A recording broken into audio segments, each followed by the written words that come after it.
Masno yang filsafat lebih bisa mendalami. Saya hanya ingin mungkin sharing yang agak sedikit membumi coba ya.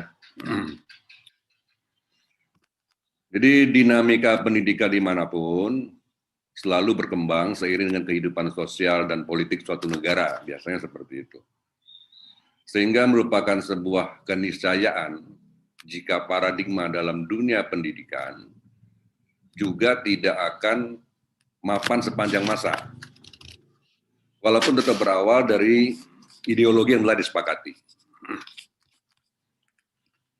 Ideologi dari sebuah negara termasuk yang ikut mempengaruhi paradigma pendidikan, beserta segala atribut pengembangannya.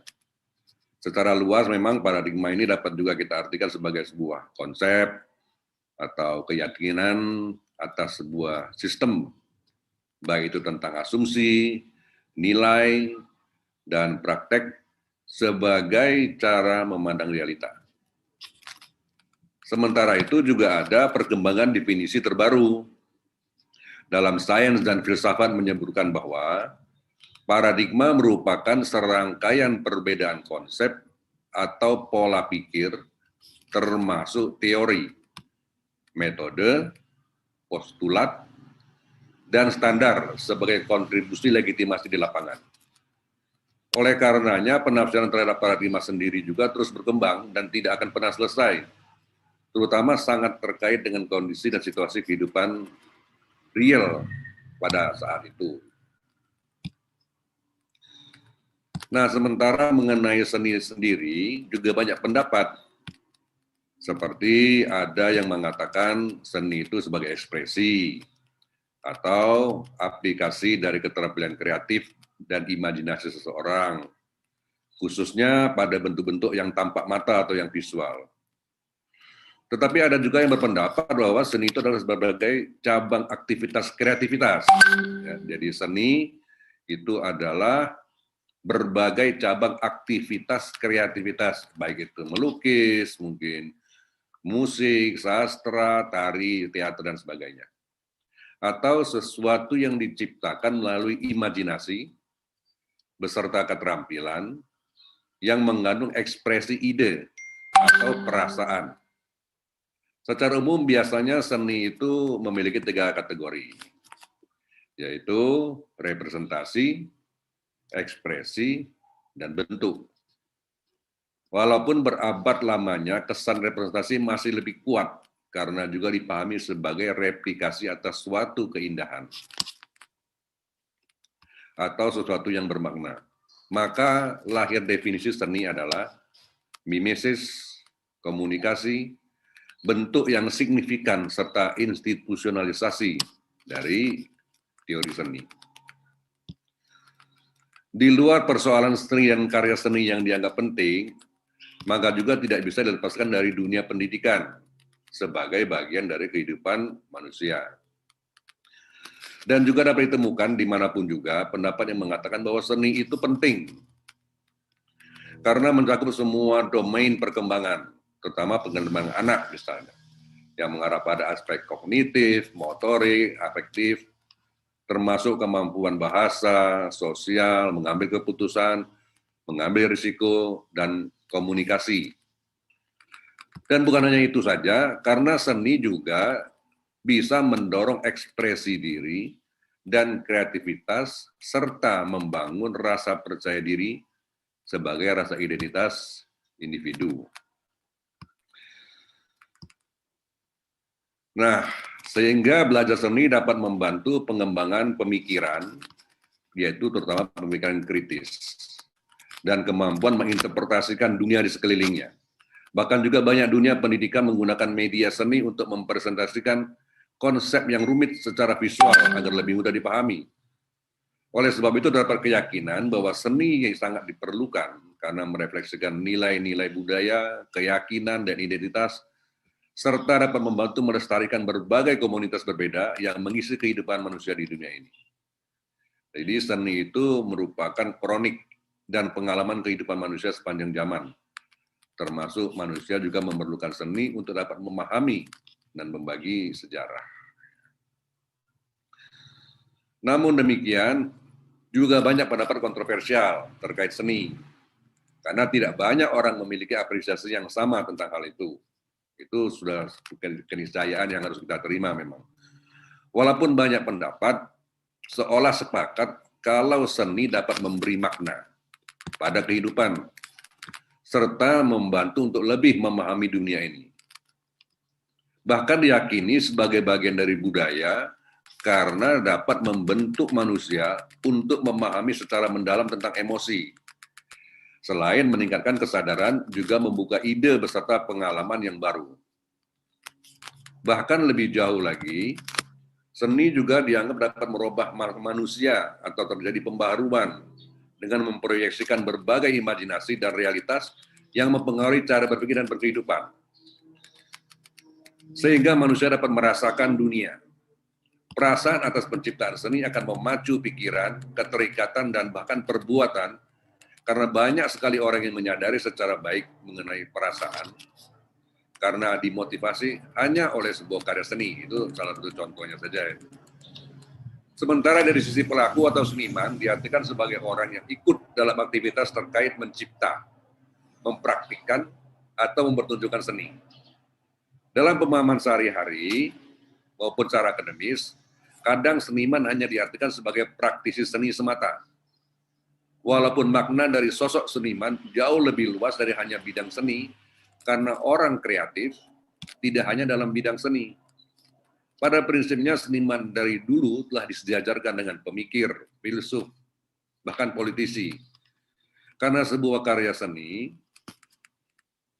tercipta sebagai hasil dari pemikiran mendalam, reflektif, imajinatif, strategis, sebelum dieksekusi dengan media dan bentuk tertentu. Pendidikan seni dimanapun sudah mulai diperkenalkan sejak seseorang belajar, kalau anak-anak itu mulai dari PAUD hingga menengah ke atas, bahkan sampai perguruan tinggi. Selebihnya pendidikan seni secara utus atau kebidangan dapat diperoleh pada jenjang perguruan tinggi atau biasanya pada akademi atau institut seni. Namun demikian, lembaga yang menyelenggarakan pendidikan tingkat sarjana dengan menyertakan bidang seni juga sering bias dengan pemahaman seni itu sendiri. Karena apa? Karena di Indonesia kita memiliki dua jenis pendidikan tinggi yang menyelenggarakan pendidikan seni, yaitu satu, lembaga tinggi khusus hanya di bidang seni, yang menggunakan seni sebagai objek formal maupun material dalam penelitian maupun praktek. Dan yang kedua, lembaga pendidikan tinggi non-seni yang memiliki program studi seni sebagai bagian dari prodi non-seni lainnya, yang dalam penelitiannya atau pengajarannya memposisikan seni sebagai objek material. Ya, jadi kalau yang di akademi atau college, kalau di luar itu atau institut, seni itu objek sekaligus jadi objek formal dan sekaligus material. Kalau di perguruan tinggi non seni biasanya seni itu sebagai objek material. Jadi kalau misalnya pendidikan berarti objek formalnya pendidikan. Nah, kompetensi kelulusan serta pencapaian pembelajaran dari jenis perguruan tinggi tersebut secara prinsip tentu akan berbeda. Orientasi perguruan tinggi pertama, yaitu yang seni tadi, adalah pada keterampilan dan penguasaan bidang seni agar lulusan memiliki kompetensi sebagai sarjana atau ahli seni, yang kelak bisa berprofesi sebagai seniman, praktisi seni, kritikus seni, konsultan pendidikan seni, peneliti seni, dan lain-lain. Sementara yang kedua, yaitu yang di perguruan tinggi non-seni, berorientasi pada kompetensi kelulusan sarjana pendidikan, yaitu guru seni atau kritikus pendidikan seni atau peneliti pendidikan seni dan sebagainya, yang memiliki kemampuan memanfaatkan seni sebagai media untuk meningkatkan kreativitas anak didik di sekolah umum, bersama-sama dengan kompetisi bidang lainnya. Namun demikian, diperlukan juga konsistensi dan pemahaman secara sadar dalam implementasinya agar tidak terjadi bias yang dikarenakan memiliki kesamaan objek material. Selain itu juga tidak boleh dilupakan adalah modal kesejarah perguruan tinggi tersebut. Karena pengalaman merupakan salah satu faktor penting dalam pengelolaan pendidikan. Dalam artian, semua lembaga pendidikan tinggi memiliki core bisnis masing-masing yang berbeda sesuai dengan pilihan serta identitasnya. Oleh karenanya, prodi seni di dalam perguruan tinggi non-seni lebih berpijak pada konsep dan pengembangan peran serta pemanfaatan seni di dalam proses belajar mengajar pada lembaga pendidikan non-seni. Mulai dari tingkat dasar yaitu PAUD tadi sampai ke tingkat SMA. Karena berdasarkan keyakinan bahwa seni penting karena meliputi semua wilayah perkembangan anak. Dapat mengembangkan fisik, motorik, dan kognitif, bahkan afektif, dan sebagainya. Nah, anak dapat mempelajari tentang diri mereka sendiri dan lainnya melalui aktivitas seni, sehingga sangat membantu untuk membentuk rasa percaya diri. Tujuannya bisa bermacam-macam, baik sebagai media untuk mengkomunikasikan ide pembelajaran, menciptakan rasa estetis, mengembangkan persepsi alamiah, atau hanya untuk kesenangan saja, termasuk membentuk emosi. Dengan demikian, tampak jelas azas manfaatnya.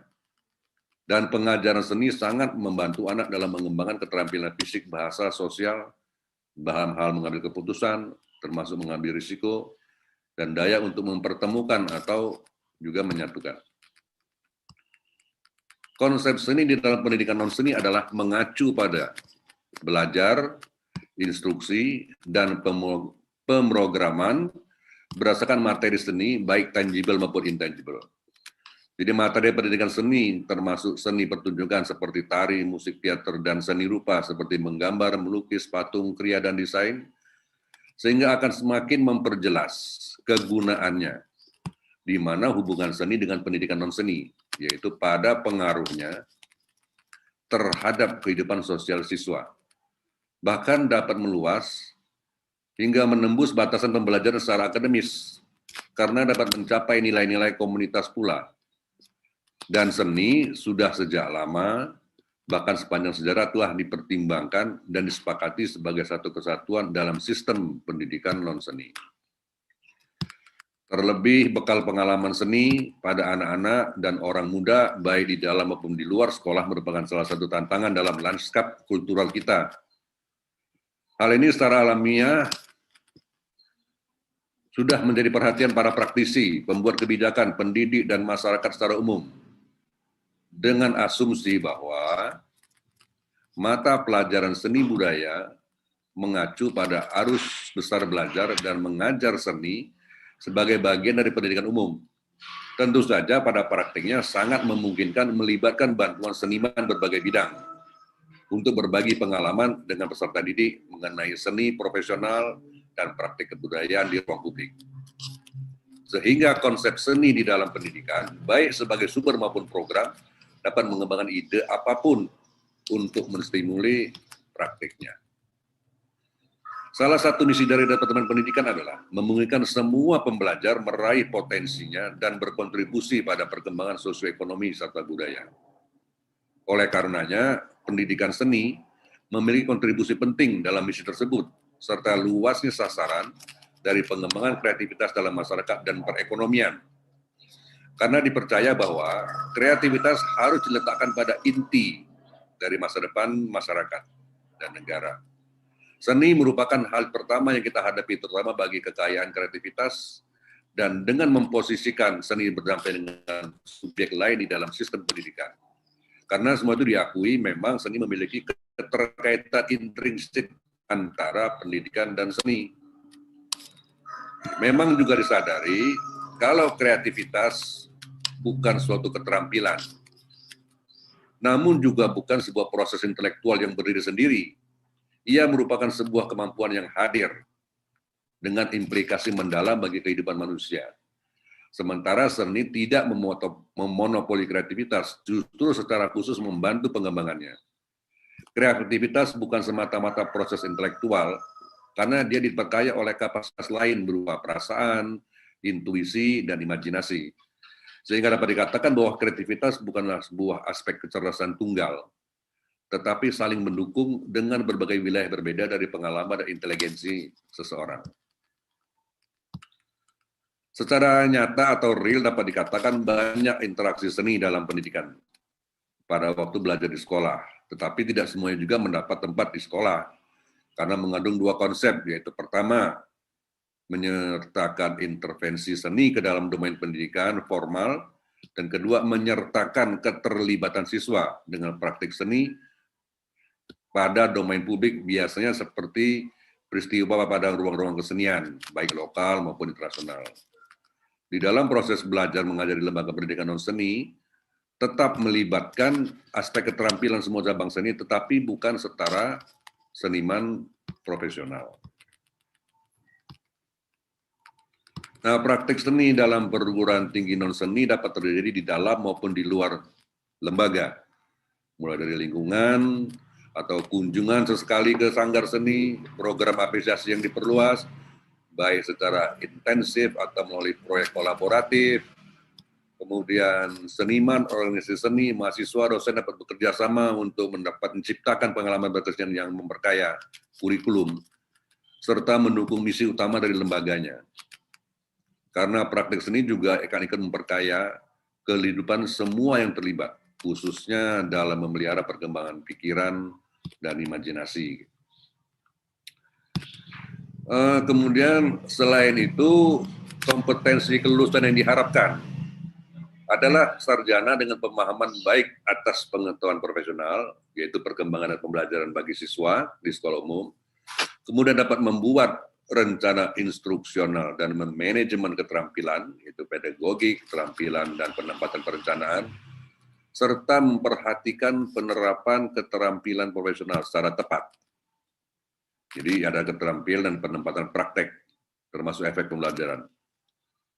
Dan yang tidak boleh dilupakan adalah nilai dari pendidikan seni sebagai sebuah aspek untuk membantu menciptakan masyarakat yang lebih bermakna dalam hal kreativitas, memahami diri sendiri serta orang lain dengan lebih baik, dan keterampilan serta pengetahuan seni yang digunakan secara lebih bermanfaat.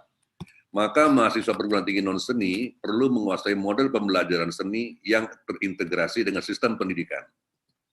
Dengan berbagai disiplin seni, selain diperlukan aktivitas praktik baik seni rupa, seni pertunjukan, musik, dan sastra, juga diharapkan dapat memperkuat persepsi untuk menemukan kesadaran dan pemahaman antar elemen cabang seni yang saling mempengaruhi dalam lingkungan dan karya seni. Tetapi ada juga terdapat perbedaan mendasar dengan perguruan tinggi yang memang khusus bidang seni, yang mengacu pada seni sebagai salah satu model komunikasi yang dibentuk melalui material, teknik, dan makna berdasarkan ide penciptanya, atau juga sering dikatakan sebagai aktivitas mengekspresikan perasaan, pikiran, dan pengamatan. Oleh karenanya, perguruan tinggi bidang seni memiliki dua aspek konsentrasi dalam proses belajar mengajarnya, yaitu satu, seni murni, dan dua, seni fungsional. Dalam konteks tersebut, maka tipe pendidikan seni dapat dibagi menjadi seni pertunjukan, yang di dalamnya ada tari, drama, karawitan, musik, pedalangan, etnomusikologi, kemudian ada seni visual, yaitu film, kriya, lukis, batik, patung, desain, dan sebagainya. Dan perguruan tinggi sejenis ini di Indonesia dikenal dengan nama Institut Seni Indonesia, yang sebenarnya lebih tepat diklasifikasikan sebagai sekolah karir. Dalam artian lembaga tersebut hadir untuk menawarkan pada siapapun belajar pada bidang khusus yang membutuhkan pelatihan serta waktu kuliah yang tertentu pula. Yang perlu ditonjolkan adalah kalau orang belajar seni hingga ke tingkat tertentu dan dapat meningkatkan keterampilan motorik dengan koordinasi mata, telinga, keterampilan memecahkan masalah, berpikir lateral, macam-macam analisis kompleks, itu semua diharapkan dapat terinternalisasi secara tanpa disadari melalui proses pembelajaran teori dan praktek. Walaupun bisa dikategorikan sekolah karir, tetapi lulusan perguruan tinggi seni memiliki kebebasan untuk memilih. Namun demikian, khusus untuk karir sebagai seniman, sama sekali itu tidak ada keharusan melalui perguruan tinggi seni. Ya, karena keterampilan seni bisa diperoleh secara otodidak, sejauh memiliki kedisiplinan dan ketekunan.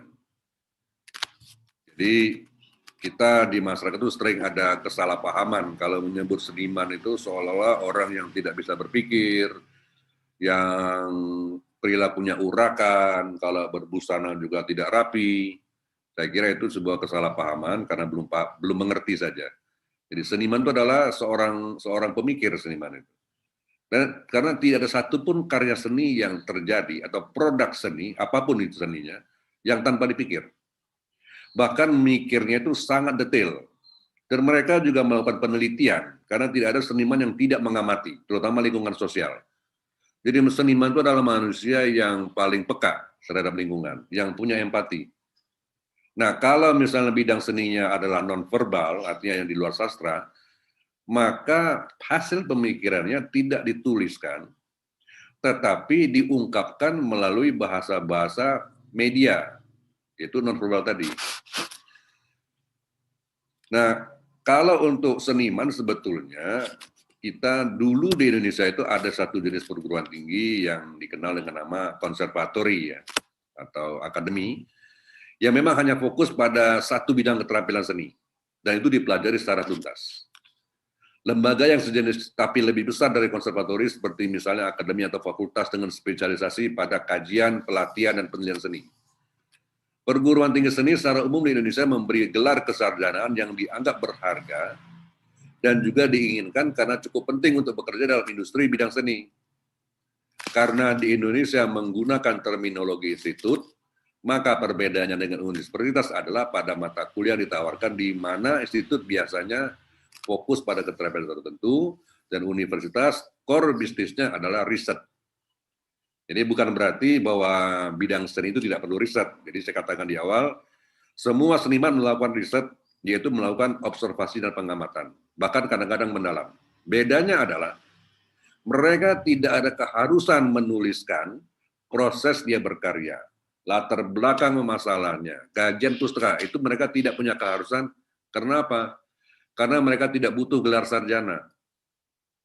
Jadi kalau kita butuh gelar sarjana, maka kita harus mengikuti aturan main sarjana, yaitu melakukan penelitian tertulis, kemudian produk pengetahuannya bisa didiseminasikan ke siapapun, ya, itu perbedaannya. Kemudian yang terakhir dalam konteks akademik, ya. Pendidikan tinggi, baik dalam bentuk akademi, institut, atau universitas, pada prinsipnya sama dalam konteks akademis, maka sangat tergantung pada kebutuhan. Bila ingin mengikuti mata kuliah yang lebih variatif, kemudian itu mungkin lebih tepat di universitas atau institut. Itu pilihan yang masuk akal. Tetapi bila menyukai atau punya minat yang fokus dan berhubungan dekat dengan pengajarnya, maka dapat memilih akademi dan tidak terlalu mementingkan gelar. Walaupun sekarang program diploma oleh pemerintah sudah diberi gelar juga, yaitu sarjana terapan.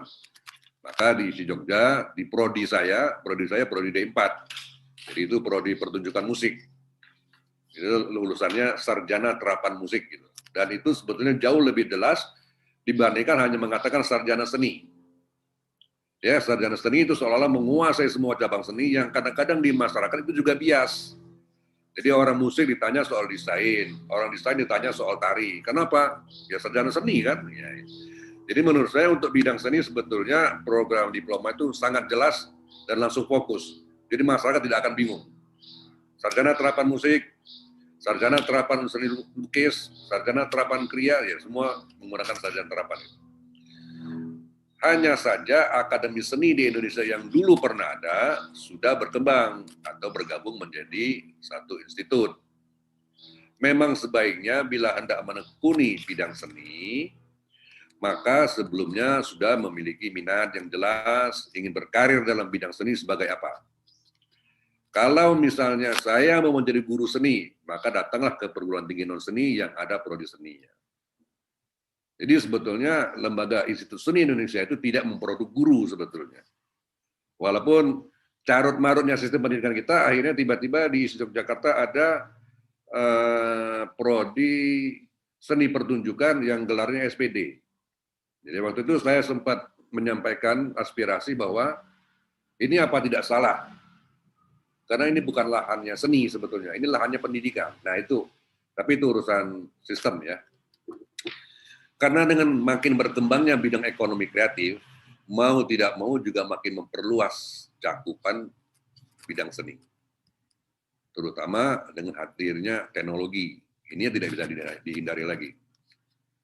Nah, dengan demikian, perguruan tinggi seni maupun non-seni, keduanya tetap harus senantiasa berkembang, sambil tetap memperkuat identitas akademiknya terutama, agar peserta didik tidak merasa salah dalam memilih jurusan, termasuk bila Anda memilih jalur otodidak yang dalam bidang seni.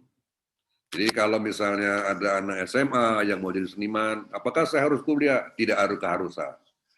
Kalau memang Anda punya minat yang kuat dan memang tekun untuk otodidak, banyak seniman besar di dunia ini tidak melalui jalur pendidikan seni. Banyak sekali. Ya kalau di musik, karena bidang saya musik, Anda bisa lihat di Grove Dictionary of Music, itu ada puluhan ribu komponis besar, tidak semuanya melalui pendidikan tinggi. Jadi ada yang hanya les privat, kemudian dia mungkin sekolah hukum atau sekolah ekonomi, tapi pada akhirnya dia berkarir di musik, itu juga ada. Kalau kita lihat misalnya, ya contoh sederhana seperti kalau di Jogja ada yang namanya Butet. Butet itu sekolah seni rupa nggak selesai, kemudian dia menjadi aktor teater, bukan di seni rupanya. Adiknya Jaduk juga sama. Sekolah beberapa tahun di Akademi Seni Rupa, kemudian jadi musisi. Itu banyak lagi bukti-bukti yang lain. Baik teman-teman, saya kira itu sebagian kecil sharing dari saya, nanti bisa kita diskusikan lebih lanjut lagi. Sekian Pak Moderator.